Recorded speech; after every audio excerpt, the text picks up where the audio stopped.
You are listening to Designed to Be Awake with Mick Kubiak.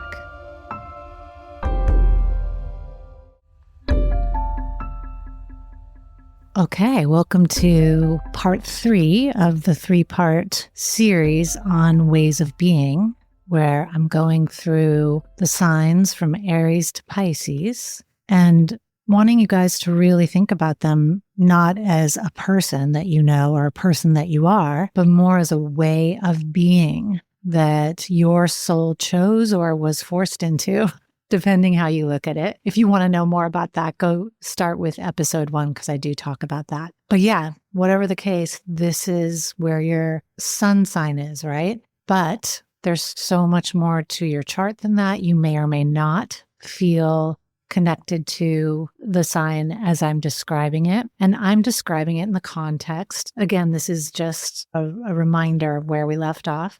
Imagining a soul embodying each of these signs all the way from Aries to Pisces.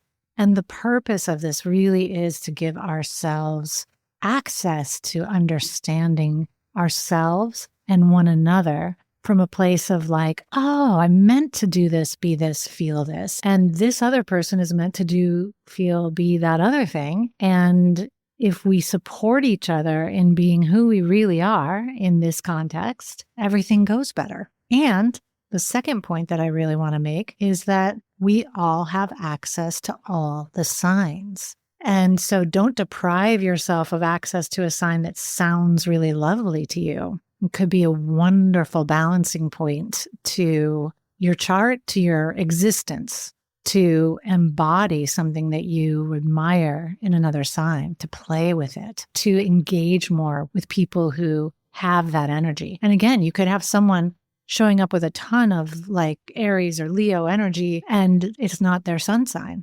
It might not even be in one of their big 3. There's all kinds of ways this thing plays out. It's definitely multidimensional, and that's why I love it. I love it. It's got so many layers and levels, and this is just like a scratching of the surface. So we left off episode 2, part 2, with the deep ocean Scorpio. I think of that way of being on the ocean floor. There's just a depth to Scorpio that really can't be matched, I believe, in any other way of being. And there's a darkness because the bottom of the ocean's pretty dark. But as we know, there's a tremendous amount of life and there's a lot going on down there, a lot of which we haven't seen. And if you look at some of those photos that are surfacing these days of these wild creatures that just live in that layer of the ocean, it's astonishing. It's like you couldn't make it up. It's really phantasmagoric. Is that the right use of that word? I think so. To me, that also speaks to Scorpio-ness. There is just this access to things that everybody else doesn't have access to. And this can make being in the Scorpio way feel lonely sometimes. And that's also why there's this intensity to Scorpio. You know, they're like, you guys, everybody's like, chill out, have a beer. They can't do that. They're not going to do that, nor should they, and nor should you if you're in the Scorpio way or if you're wanting to access some of that depth. And, you know, in addition to all of that depth, what I have found in the Scorpios I have known is there's a tremendous amount of generosity in this sign, and they will show up for you and they will give almost without you asking. And sometimes that's good and sometimes it's not. You don't know until you're there. But if you just understand that about the Scorpios in your life, that they're feeling things at a deeper level than most of us do, and that they're in the dark a lot of the time, and they're comfortable and familiar in the dark at a certain point. But that doesn't mean they're not lonely. So be kind. And I don't really agree with this stereotype of Scorpios as deceitful or sneaky or any of that. I haven't found that. I actually find them to be they have a code. Now, it's possible that in a certain environment, in a certain job, if that code requires sneakiness, that's, it's in their toolbox.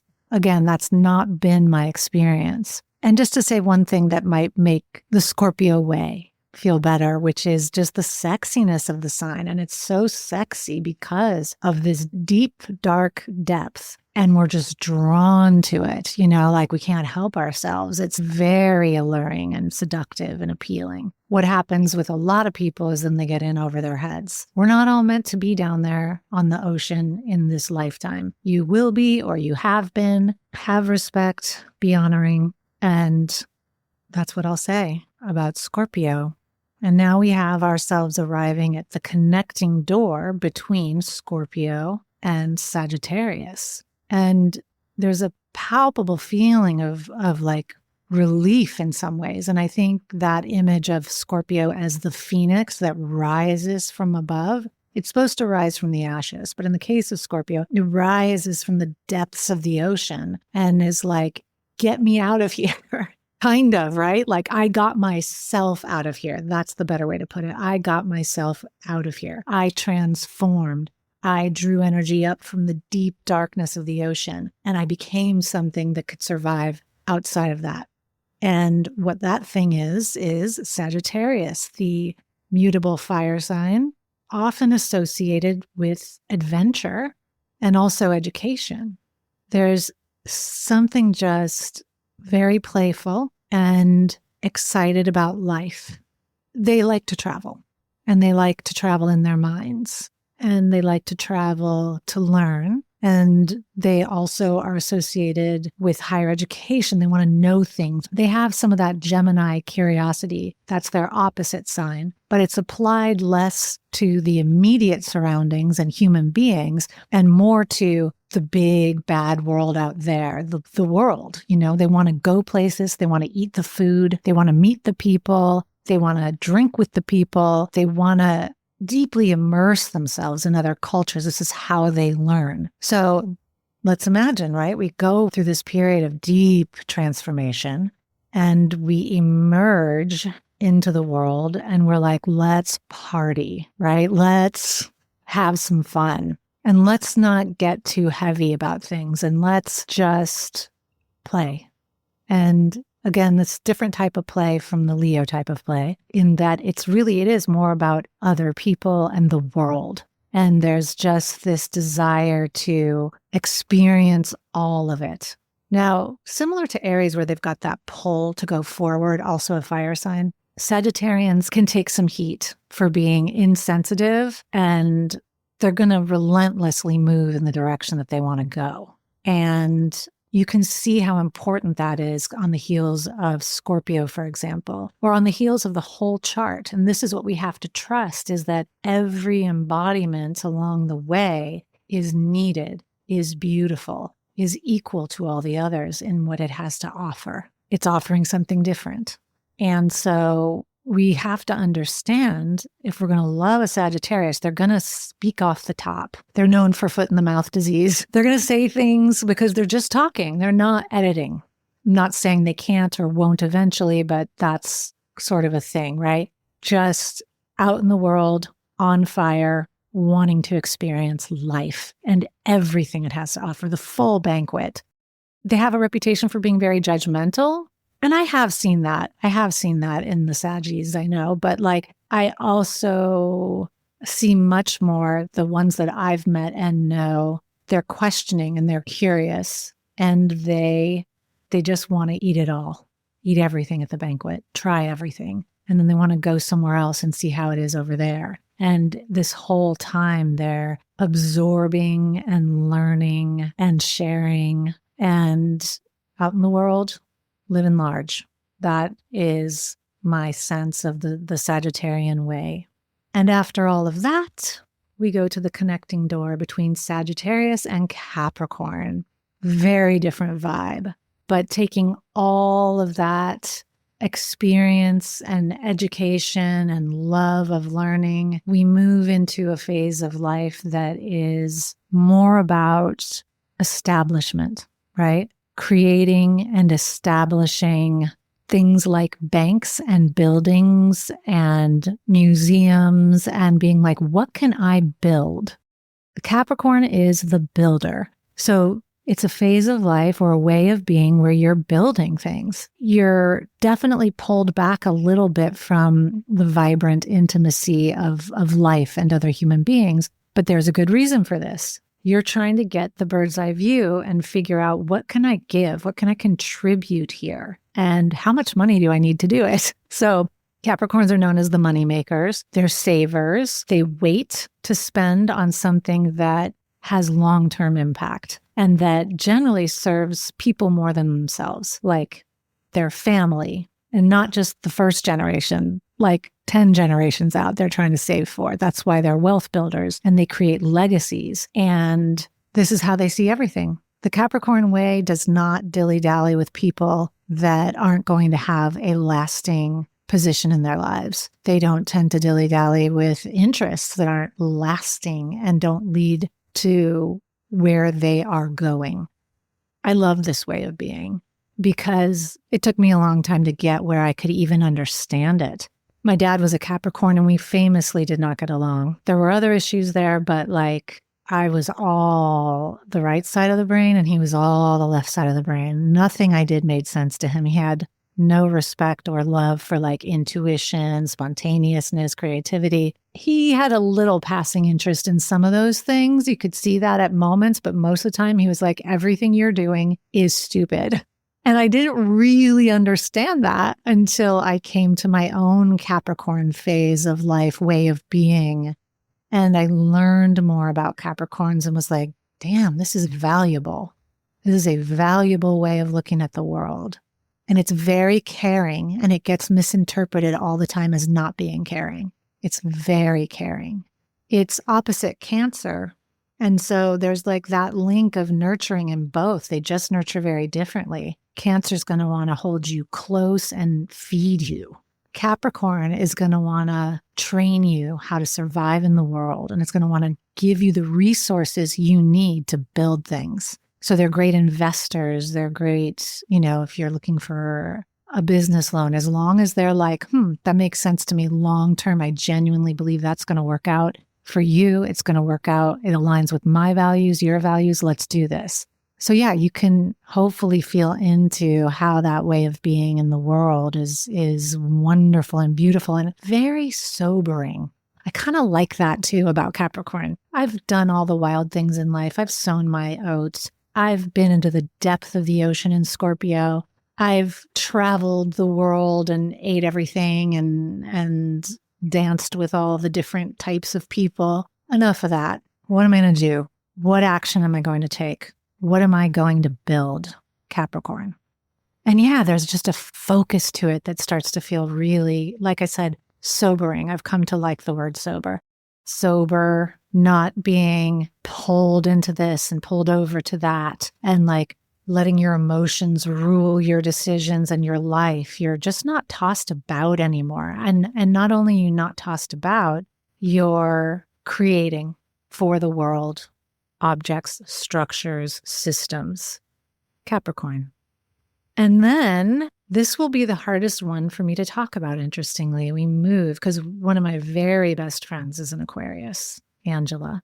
And she also has Scorpio rising in her moon in Libra, both of which strongly color her expression of Aquarius, which might be why I have a hard time sometimes figuring out what Aquarius is all about. It takes the sobriety and the sort of what I described as a lack of interest in certain type of intimacy of Capricorn and moves it to the next level.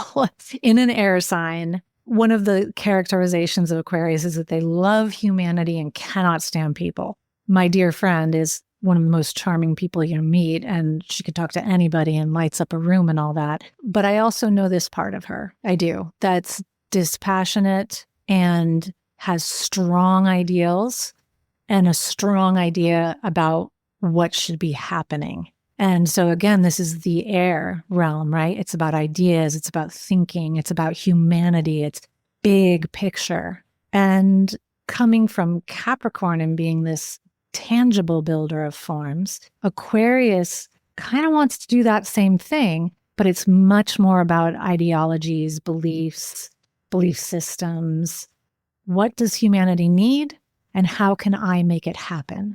we've just moved into this whole thing where Pluto is in Aquarius, and that's just now starting. And, we can see it with the like upsurge in artificial intelligence and the ability to communicate in 1 millisecond with someone on the other side of the planet and get to see them on a screen.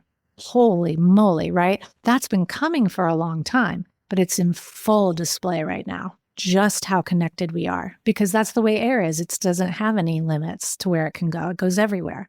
Yeah, Aquarians, I love them. I'm very drawn to them. I've had a number of close Aquarius friends. They have very strong opinions, but they're also a lot of fun, I find. And they're visionaries. And if they can harness those visions, they really can change the world. That's part of what being in the Aquarian way is about. And if they're bringing that Capricorn builder in with them, yeah, they're going to build things. And many of the things that need to be built now apparently are airy things, communication systems. It's less about buildings. And we can really see this has been happening, right? Like people are moving out of the storefront thing and moving into the online thing. This has been happening for a long time. But there's going to be a realization of that that's very significant to being in the Aquarian way. I feel like when I say in the Aquarian way or in the way of any sort, it sounds like I'm saying in the family way. So like when you're pregnant with Aquarianness. And again, this can happen to anyone, right? We can all step into that space. And again, I think one of the things I find alluring about it is that it is so dispassionate and creative. And it's creating things theoretically. So that's why it's a visionary. And, those visions don't always come into being, but Aquarians like to be part of things that are moving humanity in the right direction. And in some ways, being overly involved with actual human beings is a distraction to that. And so again, if you are in the Aquarian way yourself, or you love someone who is, respect that. It's not personal. It's not that they don't love you, actually. It's just they're in a way of being that requires a certain level of detachment in order to be sober enough to envision new forms and new ways of being in the world, new ways of being human. And now we find ourselves at the doorway in between Aquarius and Pisces.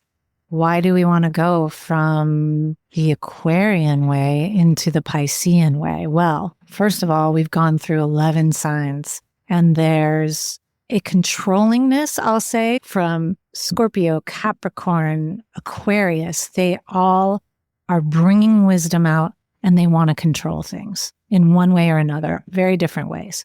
But finally, we're tired, and we want to let go a little bit and actually just experience. So there's just a way in which Pisces is about being and feeling. It is after Scorpio, like in that water triad of Cancer, Scorpio, and Pisces. These are just deep feelers. They just feel things. And with Pisces, it tends to emerge in this kind of like, I always think of Goldie Hawn in the movie Butterflies Are Free. I don't even remember the movie. I saw it like on television when I was a child. And it like something about her character and like the story of it, this like kind of vibrant, creative, hippie, just flowing with intuition and moving in the direction that feels good. There's a mystical quality to the Piscean way, right? You're connected to the other world. And this is very appropriate because it's the 12th house. And it's the house where we leave, being incarnated. And so there's a very important process that occurs in the Piscean way of letting go. Sometimes this makes them the greatest artists because they're just channeling, right? They're just letting it come through. And they're in touch with things from a different place, from a different depth. So having Mercury in Pisces is considered to be detrimental. And what I want to say is I think that's judgy and wrong. because I think, again, Mercury in Pisces is picking up on so much more and on so many interesting things. And if you can get them to sit down and draw it out or dance it out or just talking is harder, but like I find if you can just get them to be creative and follow their impulses, you do feel like you're getting something very otherworldly from them. It's very beautiful. It can be hard for them to motivate, hard for them to act. Again, this is all that way of being that's like, oh, I'm kind of done, like it can be old soul vibes sometimes. And especially the way this world is a little bit rejecting of that, right? The world that we live in on Earth that requires all of this, creating things and keeping things together and being in control. And so this is surrender. It's surrender. And I find when in a young person, it will either be like almost like it's already matured, and that's very incredible. And I wish I could think of someone like that, but no one's springing to mind. Oh, Kurt Cobain. I think he was a Pisces. Just young and just picking it all up and putting it all down, and like just too beautiful for this world somehow, and unable to just like keep trying and just like, I'm done, I'm out. Yeah, I think that's a very good example. Yeah, so in the Piscean way, there's this need to be free and surrendered. One of the stereotypes, which again has a reason for being there, there's a desire to escape it. And so drugs, alcohol, watching a ton of television, all of these things. And in fact, the whole realm of movies and TV and all of that is connected with Neptune, which is the ruling planet of Pisces, or one of the two ruling planets of Pisces. And, that's in there, like escape, get me out.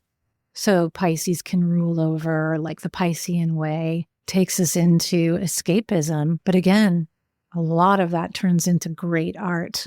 And we've reached the end in the 12th sign of Pisces. And then you can imagine like, well, what if it continues? So in the 12th house, right, there's rest. It's like, oh, I'm going to go rest. And that, according to many wise people, is really all that death is, a little breaky break. Time for R&R, rest and recovery. And then, should you choose, you're back. You maybe consolidate too. There's like a real consolidation that occurs in Pisces. You're letting go, you're surrendering so that you can receive and understand everything that you have lived through the 12 ways of being. And now you're going to integrate all that. And then after that process, you may in fact get that Aries impulse to come back, go back, do it again. I want back in the game of life. So I think that's the end of our 3-part series. And I guess what I want to say is that what I hope, for me, even just going through these and talking about them really gives me such a deep appreciation for the wonderfulness of each sign, each way of being. And I hope you had that too. And I hope that when I spoke of your way of being, you felt appreciated and understood and valued and honored. And I hope that you also got insight to people in your life who are in a particular way of being, and that you're able to understand and support that so that they can do what they're here to do, be who they're here to be. And with that, I will say goodbye for now. Thank you so much for listening today.